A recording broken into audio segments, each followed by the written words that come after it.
So,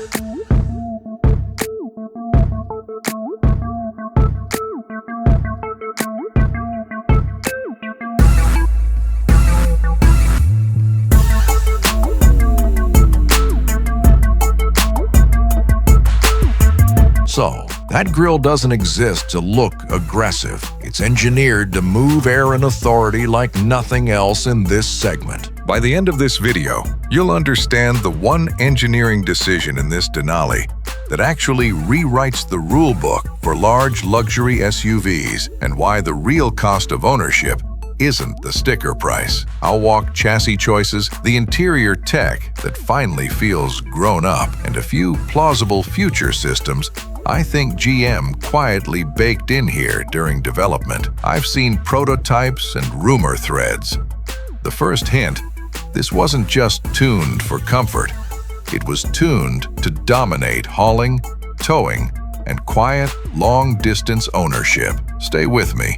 The big reveal comes in the verdict. What matters most with a full-size luxury SUV is not how it looks in the driveway, it's how it behaves under load and over distance. This Yukon Denali signals a deliberate move. Reclaim the Denali name as a serious utility luxury platform rather than a cosmetic trim. That's important because buyers in this segment want capability first, then comfort. The images show an aggressive stance, wider rear quarters, and a rear diffuser that reads like someone tuned the chassis for a wider track. My strong opinion? GMC built this to close the gap with true luxury haulers, not merely to compete on cosmetics. Mechanically, they kept proven V8 hardware, but refined the packaging and thermal management to handle heavier duty cycles, the sort of engineering you only see when the brief is real-world capability under real-world use. Speculative tech number 1, an adaptive terrain-reading active suspension that uses forward-looking sensors and wheel load prediction to pre-adjust damping and anti-roll. Why it fits? A heavier SUV benefits more from preemptive control than reactive damping. It reduces pitch under braking and stabilizes trailers before sway develops. Bridge? That's the thinking under the skin. Now let's go inside, because the interior is where Denali sells the promise of daily luxury. What stands out is how this interior narrates confidence rather than showmanship. Full-width instrument display sweep, premium two-tone leather with Denali embroidery, and wood accents that flow into the console and door architecture. Tightly integrated, not slapped together. First feature, the driver interface. That long horizontal panel puts navigation, cluster, and media into one cohesive band. Fewer UI zones mean less distraction and better long-haul ergonomics. Compared to the Escalade, which leans into ostentation, this feels more purposeful.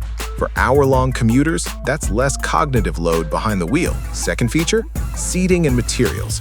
Quilted two-tone leather with pronounced bolstering signals late-day comfort. Long trips, towing runs, repeated ingress-egress. Ownership note, those perforated panels are luxury grade but demand proper care. Budget for protective treatments and factor in replacement costs when choosing colors. Third feature, center controls. The rotary commander and lower touchscreen angle toward the driver, a small but critical ergonomic win for HVAC, tow settings, and drive modes on the fly. Speculative tech? A driver-adaptive HMI that shifts display priorities based on towing mode, prioritizing trailer brakes, crosswind alerts, and camera overlays when hauling. If you tow a 7,000 to 9,000 pound boat on weekends, that software priority ordering is massively helpful. Where they missed the mark, I'd want physical climate knobs. Touch-first HVAC controls look clean, but in real-world use, especially with gloves or cold weather, tactile controls are faster and safer. Remember that engineering choice I hinted at? You'll see how it pays off when we talk performance and cost of ownership. Partial reveal. The Denali's real advantage isn't raw horsepower, it's how the platform manages energy and heat during long hauls and heavy towing, and that's what changes the ownership equation. Next section will show why that matters on the road. From an engineering perspective, the design cues are functional. Those widened fender openings aren't just styling. They allow for larger brakes and a wider track. The rear diffuser and quad exhaust hint at performance-oriented cooling and gas flow management. The grille geometry and front bumper openings look designed to balance cooling for a large displacement V8 while maintaining low-speed airflow control for acoustic comfort. Measured context. This SUV's footprint puts it in the same class as other three-row luxury rigs. Expect a length around 210 to 218 inches and a wheelbase in the neighborhood of 120 to 130 inches based on the platform. Design verdict. This will age well because its lines are purposeful. They're not chasing flash. They're accommodating performance hardware. But design and engineering mean nothing without the right powertrain.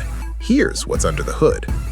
The Denali keeps a large V8 in the lineup, with around 420 HP and 460 pound-feet of torque on the top configs.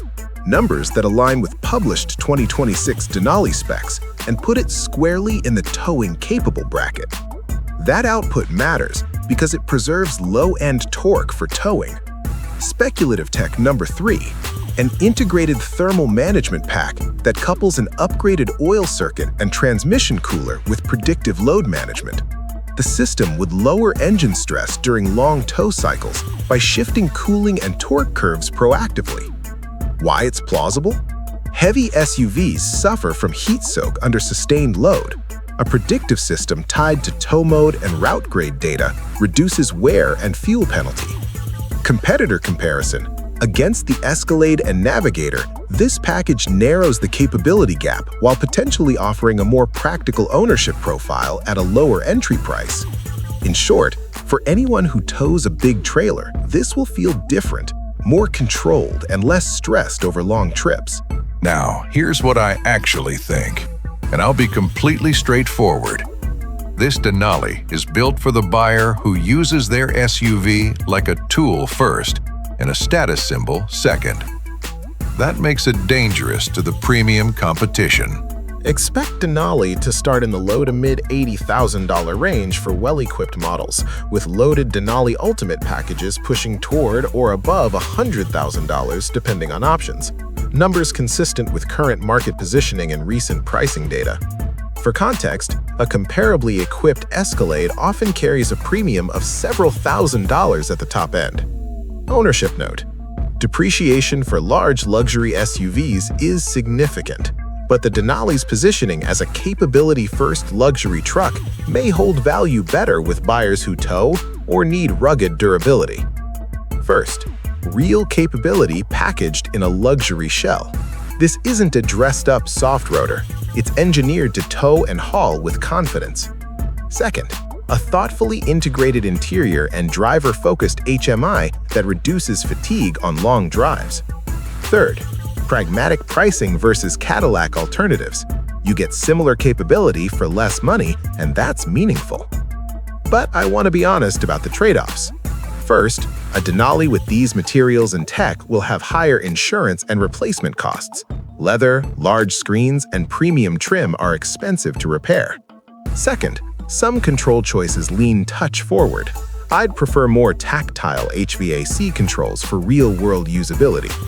Third, if you want the absolute prestige badge, Cadillac still carries a brand cachet some buyers prefer. Close all loops. That engineering choice I teased? It's the platform's emphasis on predictive systems and real-world thermal and damping management. That's what makes long-distance towing and heavy-use ownership genuinely easier and less costly over time. If you tow regularly, carry family gear for long trips, or want a large SUV that feels composed when fully loaded, this Denali is the strongest option right now. If what you want is sole status signaling, consider the Escalade. Remember the grille line from the opener? It's not just presence. It's part of a cooling and airflow strategy that underpins everything we talked about. I want to hear from people who've spent years owning GM trucks. Where would you spend the extra money? On towing hardware or upgraded tech? Drop that opinion below. If you want to head-to-head with the Escalade and Navigator next, I'll put that together. If you value no-nonsense analysis, subscribe. We'll keep this practical.